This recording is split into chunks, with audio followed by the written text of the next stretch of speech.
By assigning macros to custom buttons, you can save even more time by bringing your macro only one click from execution. Click on the Developer tab and click Button.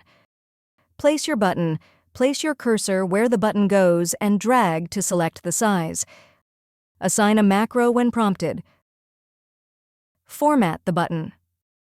Right-click and select Format Control. Select Properties. Don't move or size with cells. OK.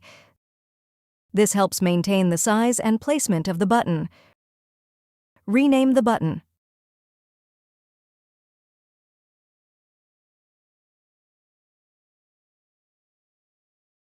If you found this video helpful, kindly like and subscribe. You may also click and turn on the notification bell so you can be notified from whenever we release new videos.